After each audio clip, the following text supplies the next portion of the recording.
huwag kang mag-alala sa kanila. Kasi maliit lang ito. Maliit lang ito ang value. Tumaas lang interest. Okay po. Yun ang advice ko sa'yo. Maraming salamat po. Huwag mo pumusya agad sa price doon na ganun wala. Opo, At saka, huwag ka na dumaan sa mga agent. Sa kanila na. Diretso na. Kasi sa iba yun. Kasi may nag-ano pa ito eh. May nag-agent. Actually, yung una ko na contact agent siya. Tapos nirefer ako kay Mr. Mark. Na yun po yata yung tumawag sa inyo. Si Mr. Mark nakausap ko ngayon. Tsaka kayo. Yan. Kasi Basta ano po, yan? pag nakita niyo yung mukha ko ulit, ibig sabihin ako nakakuha niya. Basta pangalan ko ano eh. Tingnan. Si Mike lang po, si Kuya Mike Oo, lang.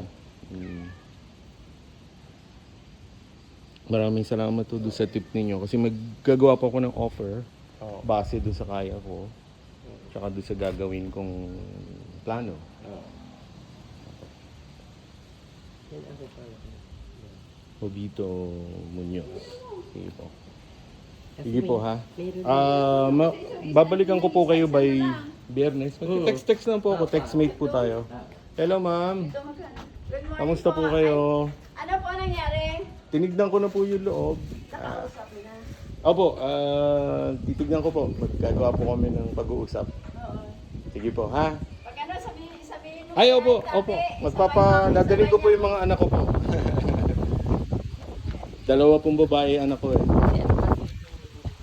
May buyer dito na si engineer siya na number 1. Parang interested na siya doon. May nag-offer, may nagka-interest na po. Oo, yung gusto niya nga, parang ginano niya ako, lagyan ko na lagyan ko in on top kung may sure buyer na.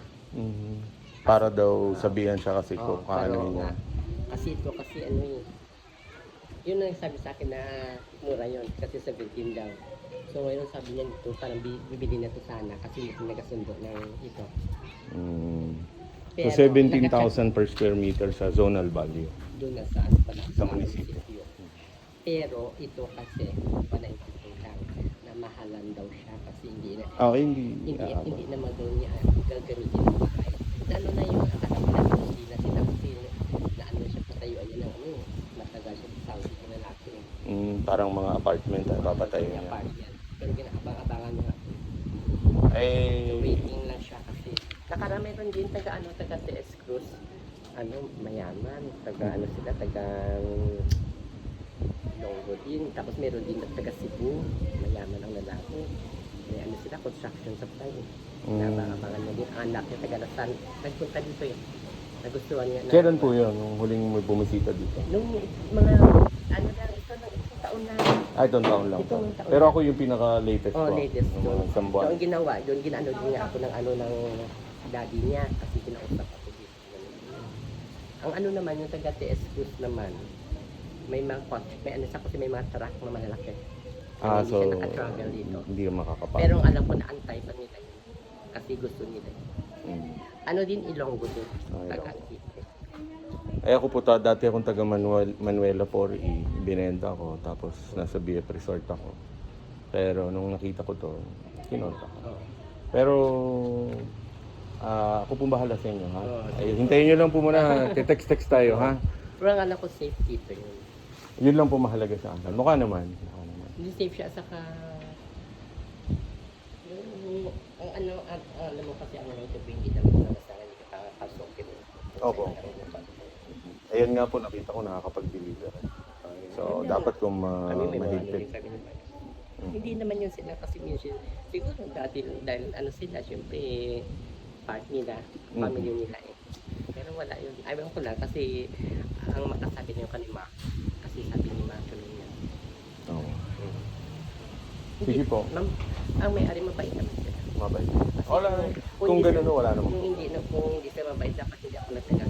Oo, tama po yan. Tagal ako dito 30 years. At saka dito, kung alam mo talaga yun, hindi pag nagpagawa ka, pataasin. Di ba doon sa bahay? Sa katukan doon, tinataas yung bahay. Ayan po, pataas yung bahay. Siyempre po. Common sense lang po yan. Ito, tingnan mo, liit ng apartment, yan? 20,000 yan ang bahay. Ang paupan nila, 20,000. Pero hindi na sila, 20,000. Ako yung nakita ko yung parang bahay po dito. Dito, 20,000 yan. Yung itong kulay brown. Madami pong pinto ito ah.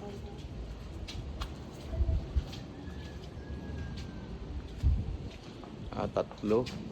Anong probinsya mo? Manila. Ako po? Opo. Ang nanay ko po Amerikana, ang tatay ko Pilipino. So, Mr. Vito, maraming salamat.